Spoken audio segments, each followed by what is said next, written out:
হলুদ শাড়িতে কোন অভিনেত্রীকে ভালো লাগছে? কোয়েল, মিমি,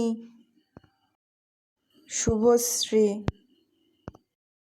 শ্রাবন্তী, মনামি, ঝিল, তটিনী, অপর্ণা, আনন্দী, ইধিকা, পল্লবী, পারুল,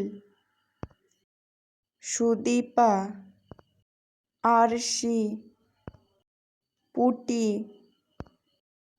শ্রাবণী, ফুলকি, দিয়া, গীতা,